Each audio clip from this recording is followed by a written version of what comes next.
Well, day one comes to an end and it's still light. I can't believe it.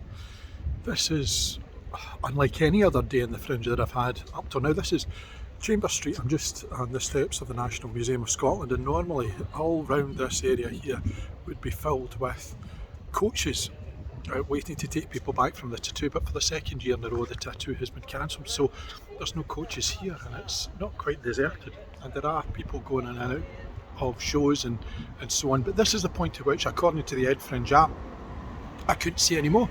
So I can go and I can collect the train and I can go home at what can be described as a reasonable hour, rather than being here till midnight, half past midnight, 1 o'clock in the morning, looking at the last performance. It's the Fringe, it's certainly Edinburgh, but it's unlike any other Fringe that there's been before. There's a couple of things that I've noticed. Normally I would be here for up to 10 shows. I've managed to get 11 squeezed in one day. It was a bit of a trial, but I managed it. Today I had slated 6. I also had one that I was going to watch online, which I did. One got disrupted because of a fire alarm, so I'm going to have to go back because I want to see that again, in fairness to the company. But also, of the ones that I saw today, did I see anything that was sparkling and stunning that made me stand on my head and think, oh my gosh, this is what it's all about? No, I didn't. And I reflected on that as I came out of the last one. I'm desperate to see a very well directed show. And it reminded me today that theatre has needed, all theatre needs the opportunity not just to rehearse to the point at which it's ready, but also to perform to the point it's ready. To get that opportunity to see how it feels in front of a live audience who are going to give you an honest response, which comes without any artifice, and then another response which is different, and a further response which is different.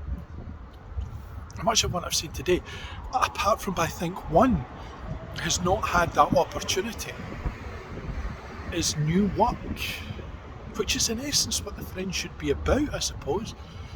And therefore I shouldn't moan, I shouldn't complain, because what I've seen is almost like the rebirth of something, which has been great, and the emotion attached with going back into theatre for the first time in about 18 months plus. February last year I think was the last time I was in, so what does that make that? Yeah, 18 months. It was emotional. It reminded me why I love the theatre, reminded me why I go, reminded me why I do this, reminded me why I was involved in it in the first place. And a word about these face coverings, masks, call them what you will. It is mandatory in Scotland to wear them indoors.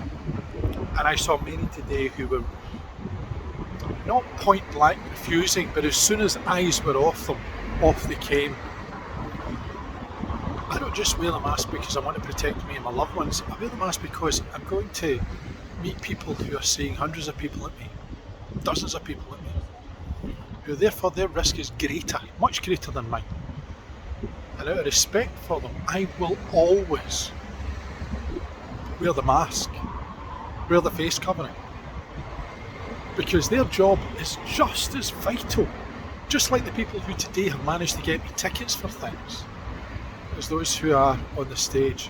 As vital as an audience is to live theatre, and as vital as having opportunities like this in order to sit collectively in a darkened room in order to marvel at the work that you see in front of them, or be critical on the way out, or to shake your head because you don't agree with them. That was a magical part of what we've been missing for 18 months. And I don't want to find myself trying to come back here and discover one or two of the venues that I was at today is closed because of an outbreak, because somebody just refuses to wear a mask. It's uncomfy. It's not great. It's vital. What I've also noticed is the number of venues that I'm not here. I haven't seen Greenside. Zoo I know is not where I would normally expect to find it. I know it's Summerhall, here's another Assembly, here, another Pleasance is here. But not in the numbers it's been in the past. I mentioned this morning we were down in numbers. Well, it's patently obvious And whilst the Underbelly Cow may be there, and George Street's Gardens might be there, it's different. And that's not always a bad thing. And I wonder what the next day will bring when I come up on Sunday, hopefully, with my youngest, to see our annual, which is 2 years in the making, return to have a look at what's on. And again, our choice is limited. I wonder what we will think on Sunday when we come up, and I wonder how it will be.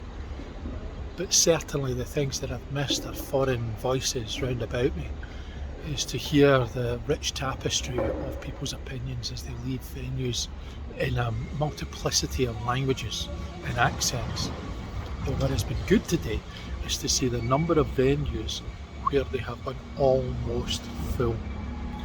And yeah, I have seen people in the audience fall asleep. I have seen people on their phone. I think they were the director.